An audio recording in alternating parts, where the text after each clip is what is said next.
Not much to look at, huh? They say he won 2 titles. Now he's just a guy past his prime, doing what retired men do. He's just sitting in the middle. Doesn't even seem worthy of a seat. Hell, even Lance Stroll is outpacing him this season, finishing ahead of him 5 times and spending 251 laps in front of him.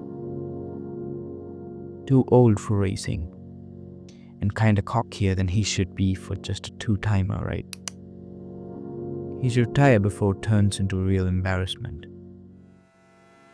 But if that's what you think perchance, then you clearly don't know who Fernando Alonso was.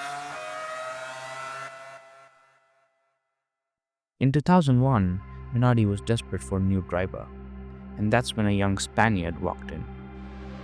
No one knew him, but quickly he transformed the struggling Minardi into a competitive force, showing flashes of brilliance that had everyone watching. One of those who noticed that was Flavio Briatore, the then Renault team's principal.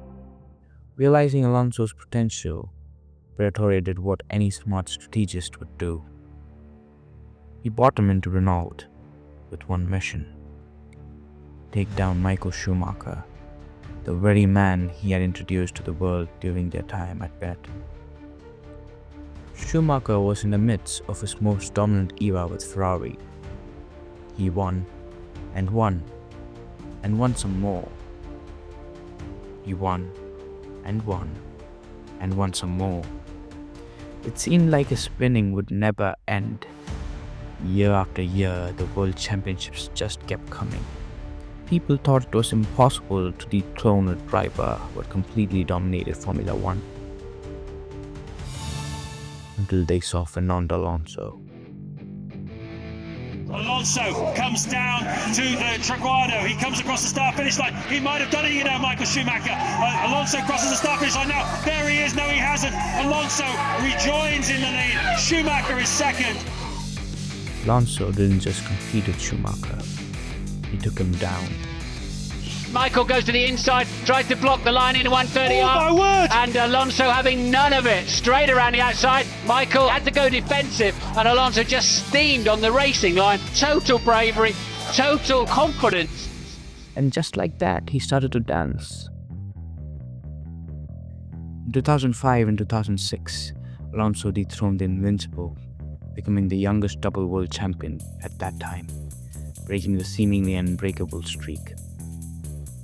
And this is someone called Michael Schumacher we're talking about. A man who stood on the podium an unbelievable 19 times in a single season, winning 9 of them. And Alonso stopped him. At this man's peak, sure, he had the machinery, but he did what no one else could for the past 5 years. And that was no easy feat. It didn't take long for the world to turn its head to the young Spaniard at the top of the giant. People believed that he was destined for greatness, to be decorated even more than Schumacher, and rewrite the record books. But what they didn't know was that the next one would never come. After proving his worth, Alonso moved to McLaren, a dream team, the closest rival to Ferrari at that time. He was ready to conquer more, but instead of opportunity, he walked into chaos. The team's wonder rookie, Lewis Hamilton, quickly became the team's favorite.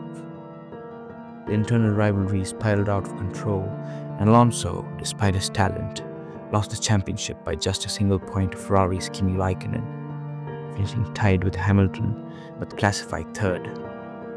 It was a bitter defeat, and many saw it as the beginning of what would later be called the Fernando Alonso curse, a stroke of bad luck that followed him throughout his career, making his stats look far less impressive than the talent he truly had. Discontented, Alonso left McLaren after just 1 season, returning to Renault. But Renault was no longer that powerhouse that once topped with Ferrari. Desperation set in, and in 2008, the team resorted to the infamous Crashgate scandal, an ultimately futile attempt to regain glory. With underperforming machinery in both 2008 and 2009, Alonso's talent was wasted, lost in the shadow of a fading team. From the moment Ferrari broke his 2-year win streak, Alonso had his sights set on joining the Scuderia, the biggest name in F1, the dream for any driver. And in 2010, it was finally his time. With Ferrari, he dominated, picking up right where he left off and leading a championship. He wasn't just in the fight, he was leading the pack, firmly at top of the list of contenders. But it all came down to the last race. That season, 5 drivers were still in contention for the title, and in the end, it was Red Bull's Sebastian Vettel who clinched the championship, becoming the youngest ever world champion, breaking Alonso's record in the process. Alonso would finish the season in second place. By the time 2011 rolled around, Alonso was ready to mount a stronger challenge. But Ferrari wasn't. The Ferrari 150 Italia, named to commemorate Italy's unification, fell flat. Where Red Bull's Adrian Newey designed machines were untouchable, Ferrari was struggling with the aerodynamics. Even the newly implemented DRS system was poorly optimized on Ferrari's end. Watch from P4 on the grid as we take the lead.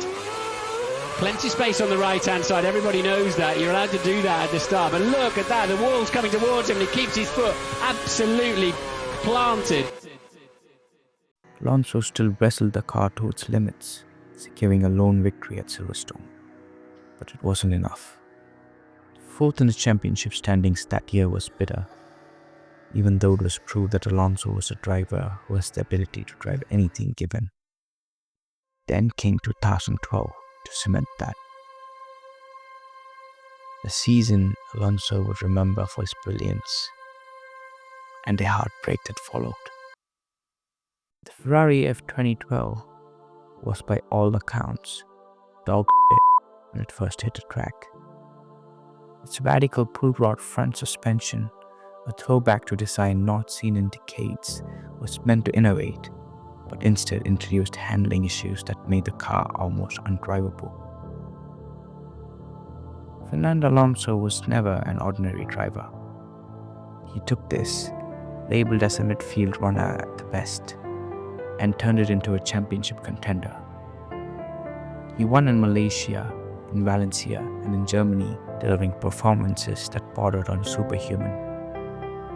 As the season progressed, Ferrari clawed back some competitiveness, but they were still leagues behind Red Bull's RB8 and even McLaren's MP427.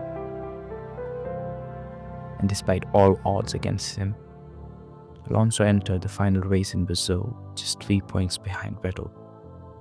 The race was drenched in rain, but that didn't stop Alonso from finishing second. But sadly, that wasn't enough.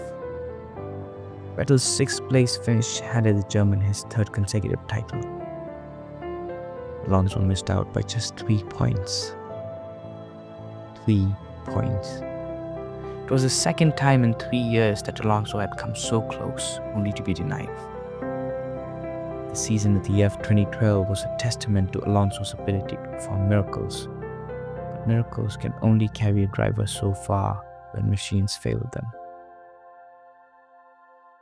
2012 was gone for nothing.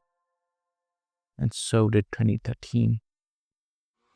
And 2014. Well, look at this. Understeer on entry, oversteer on the exit. Fernando still somehow managed to drive this shit. Alonso was so fed up by now that he decided to leave his dream team, returning back to McLaren, a team that brought him closer to victory than any other. But the curse was real, and McLaren were now producing even worse shitboxes. Alonso's cars couldn't even compete with the midfield, let alone with the Mercedes. Alonso even called out the car for having a GP2 engine over the team radio. GP2 engine. GP2. The engine was going much slower than before. Amazing. For 4 years, Alonso was at the back, wasting his potential, losing all hope for his quest for that third title. He retired from F1, leaving the sport for good. After all, how much can a man take? But that wasn't enough to keep him away from competition. After dabbling in endurance racing, winning the Le Mans 24 Hours twice, and even trying his hand at the Indy 500, the allure of Formula One brought him back in 2021 with Alpine, the rebranded Renault team that once gave him his glory. While his return showed what he was, it wasn't that comeback fans hoped for. Alpine's machinery was solid, not exceptional, and Alonso's frustration with the team's lack of ambition soon became evident. Then came Aston Martin, a move that raised eyebrows but quickly silenced doubters. The 2023 season saw Alonso thrive once again, delivering podiums and reigniting conversations about his undying skills. Yet, as time goes on, whispers grow louder. Is Alonso, now in his 40s, simply occupying a seat that could belong to a younger talent? Has he fallen so far that his presence feels like nostalgia overstaying its welcome? In my opinion, he's still decent enough for the car he's been given. But to dismiss Nando simply because he's just got 2 championships is pure ignorance. To say he's not better than others just because of the stats is to ignore the brilliance that transcends mere numbers. Numbers and stats will never tell you the stories. No other driver I know of could have achieved what he has with the cards he's been dealt. A real F1 fan knows that, and also knows that respect for Fernando Alonso is non-negotiable, and he's got nothing to prove. And about his luck, it's been his worst enemy his entire career. The story of Alonso is a story of brilliance overshadowed by circumstances beyond his control.